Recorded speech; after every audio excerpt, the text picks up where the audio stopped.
10e nuit sainte, du 2 au 3 janvier.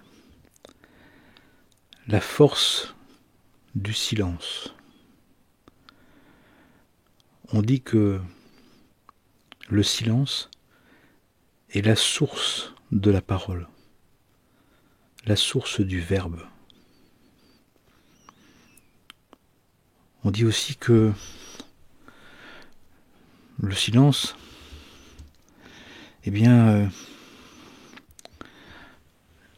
la prière, on dit, a le silence pour père et la solitude pour mère.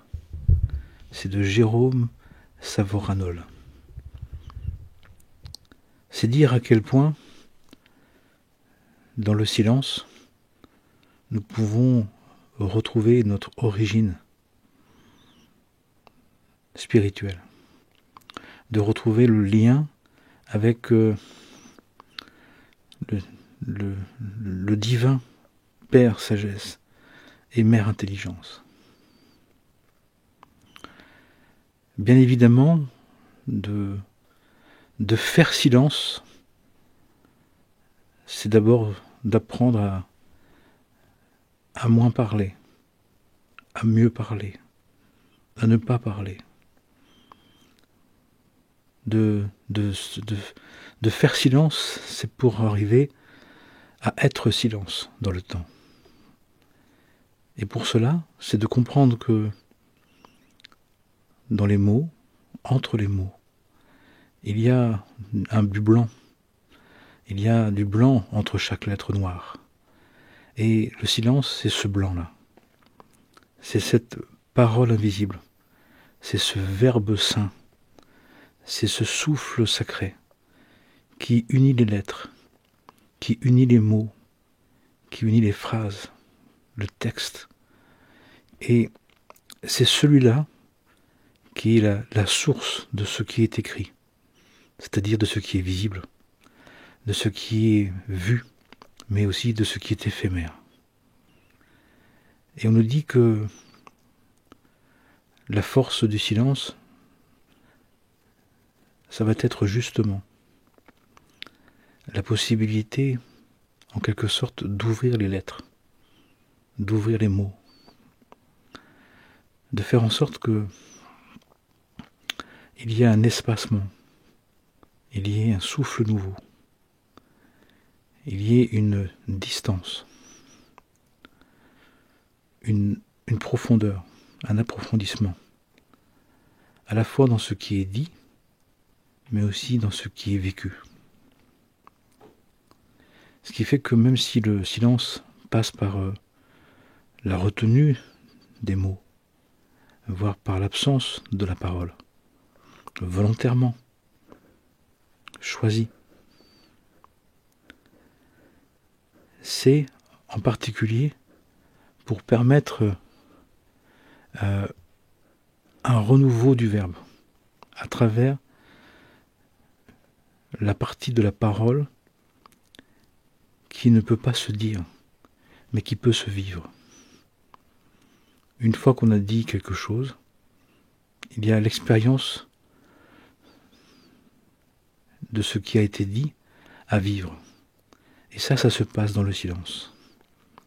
Ça se passe dans l'accueil de ce qui n'a pas été dit, de ce qui n'a pas pu se dire, de ce qui a été dit, de cacher, de protéger, d'enfouir dans ce qui a été énoncé, dans ce qui a été partagé.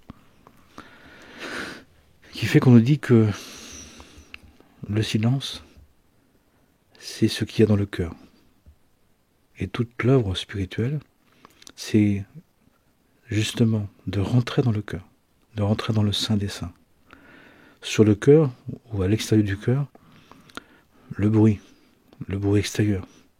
À l'extérieur de l'extérieur, les bruits du monde. Mais aussi à l'extérieur de l'intérieur, sur le cœur, nos bruits intérieurs, notre bazar intérieur, nos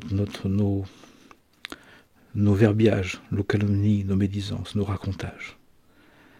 Et tout ça, eh bien, il s'agit, par notre pratique spirituelle, par notre œuvre de sanctification consciente, volontaire, quotidienne, c'est plus que de faire silence, mais c'est d'être en silence, d'être dans le verbe qui se dit dans le silence de l'être. C'est d'être en présence. Quand on est dans la présence, quand on est dans la communion, il n'y a plus de mots. D'ailleurs, quand on vit des grands événements, magnifiques, majestueux ou terribles, à un moment donné, on dit « j'ai pas de mots, j'ai plus de mots ». Le silence devient lourd, devient imposant, devient prioritaire. Il devient ce qui est vraiment, ce qui a toujours été. Il y a un mouvement qui se fait, il y a un mouvement de renouveau, un mouvement de résurrection qui se trouve là. Ce qui fait que on nous dit que au quotidien, il y a à se mettre dans le silence de la parole qui, en écoutant sa respiration, une manière d'entrer dans le silence de l'être. C'est de parler, de vivre, de raconter, de s'exprimer à partir du rythme interne, du rythme intérieur. Et il est forcément lent, même s'il peut être saccadé, même s'il n'est pas régulier, même s'il est différent, même s'il change, même s'il se modifie, même s'il y a des temps d'accélération, puis des temps de latence, des temps lents. Mais il y a une écoute, il y a à goûter, il y a à m'enduquer, il y a à goûter les mots. On pourrait presque dire à presser les mots, comme une huile, comme une olive qu'on presse pour que ça en vienne de l'huile, une huile pure, avec laquelle on va en faire une lumière, de la lumière. C'est pour ça qu'on dit aussi que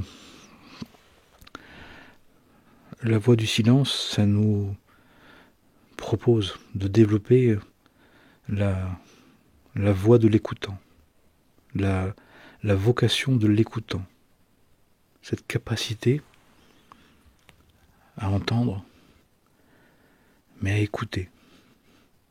Et pour vraiment écouter, il faut vraiment entendre. Prendre le temps d'entendre. J'écoute pour bien entendre, et pour cela, je n'ai rien à dire. Je ne vais pas aussitôt laisser mon mental extérieur, ce qu'il y a sur le cœur, les bruits qui sont en moi, réagir, répondre. Et même si je le fais, parce que je ne peux pas d'abord faire autrement, parce que je suis fait comme ça, parce que je ne maîtrise pas encore, je le fais. Mais c'est ensuite pour dire, attends, ça c'était la première version. La version du bruit en moi, la version personnelle, la version teintée de mes idées, de mes croyances, de mon histoire, de mes enjeux, de mes envies. Mais maintenant, je vais réécouter à nouveau.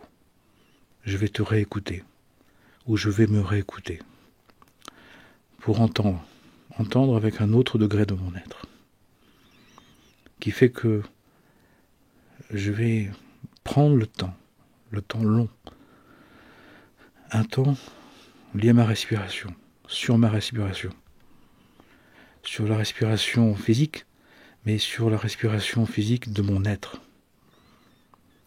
puisqu'on dit que il y a une partie de l'âme qui s'exprime dans le corps par la respiration. Mais c'est bien une partie de l'âme. Et cette partie de l'âme, elle peut m'amener vers une autre partie de l'âme, qui se base sur la conscience de ce qui se dit par l'écoute active de ce qui s'énonce.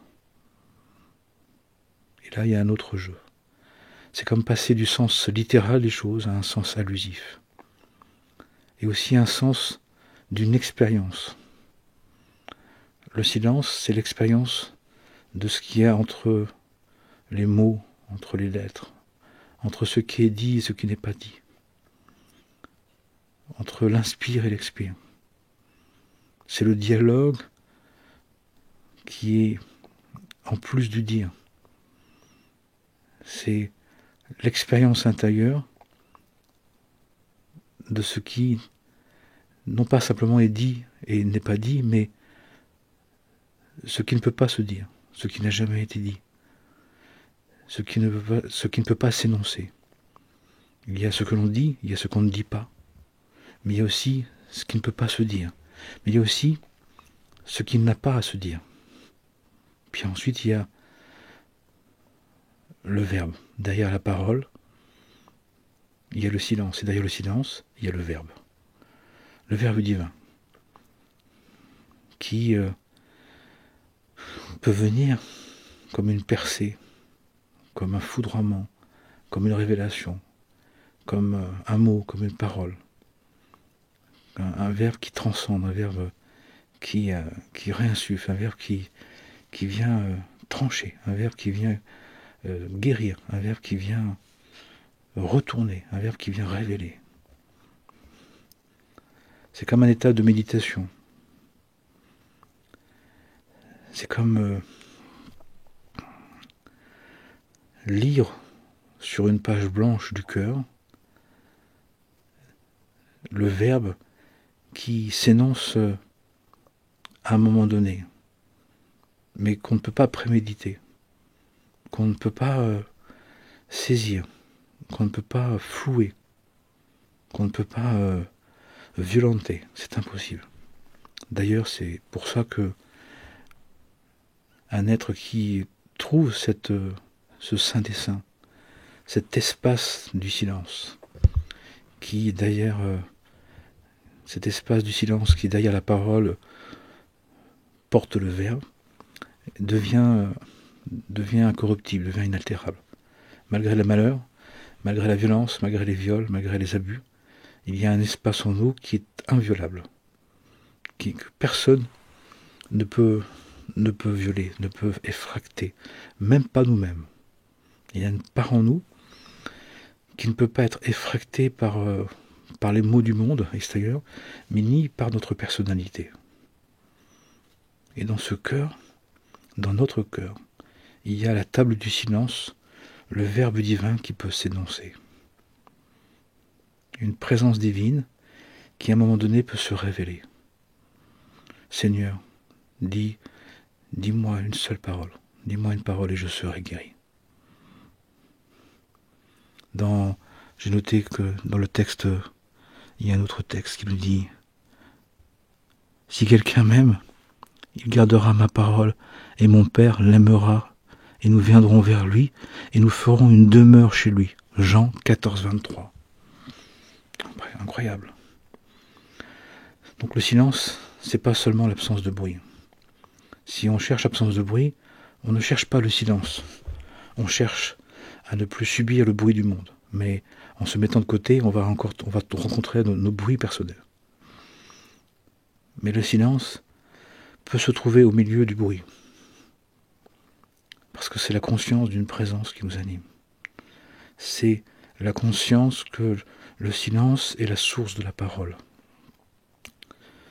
Le silence est la source du bruit, le verbiage, mais aussi de la parole. Et puis derrière cette source de la parole qui est le silence, il y a le verbe.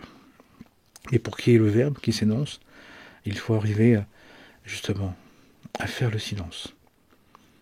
C'est-à-dire à rentrer dans le bruit, à rentrer dans la parole, à rentrer dans le texte, à rentrer dans la relation, à rentrer dans un degré de d'écoute, d'observation, d'intérêt, de consécration, de prendre soin, d'être concerné. Parce que derrière cette parole, il y a tout un enseignement. Il y a quelque chose qu'on peut partager. C'est une union, c'est une communion, c'est une unicité des souffles, de la parole, des êtres.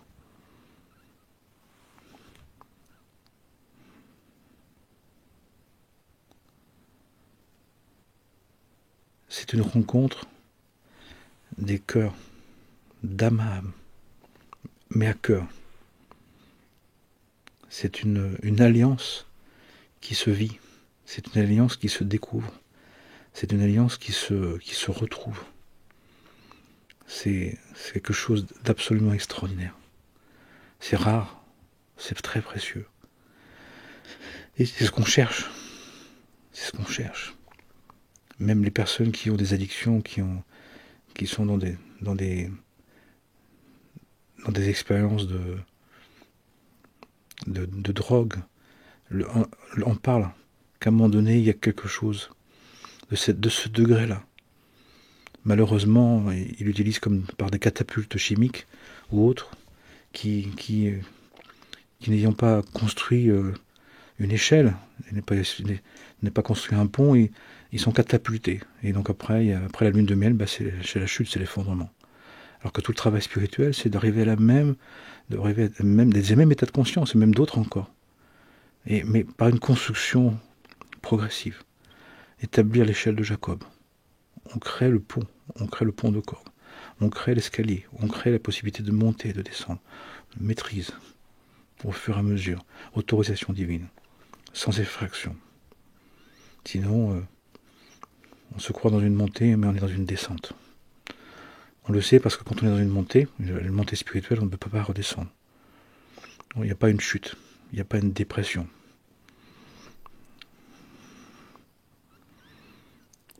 Donc le silence est une manière de se parler d'âme à âme. Et on voit bien que dans des grands moments de vie, quand on accompagne un mourant, quand on accompagne quelqu'un de très blessé, de très martyrisé, quand on accompagne quelqu'un qui ne peut plus entendre les mots, il y a le silence.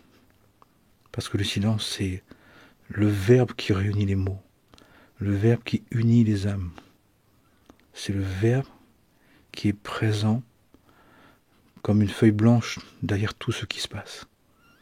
C'est la page blanche. On dit chez les prêtres chrétiens, c'est de faire le blanc. Fais le blanc. Ça vient des druides, faire le blanc. Tiens, j'ai eu un blanc. Je n'ai plus rien pensé. J'étais comme absent. Parce que j'étais présent à la présence. J'étais présenté à la présence. Et j'avais pas de mots. Parce que j'étais dans le verbe. Parfois le verbe, on peut le ressentir comme un souffle. Parfois c'est un mot qu'on entend. Des peu de mots. Parfois c'est vraiment une présence. Et parfois c'est vraiment une union, une proximité. On sent le corps de l'être. On sent la présence de l'être.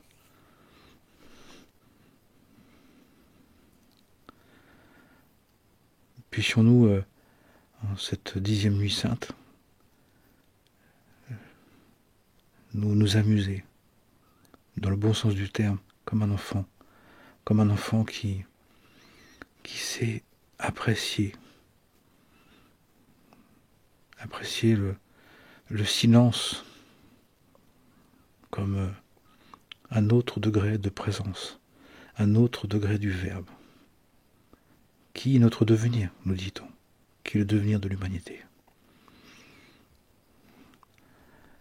Amen et Mana, que le Saint-Nom divin béni soit-il, nous amène à la source de la parole, vers le silence, pour percevoir, pour percer ce voile, lever le voile et voir, ou voir pour ressentir la présence du Verbe divin, du souffle divin, de sa présence éternelle.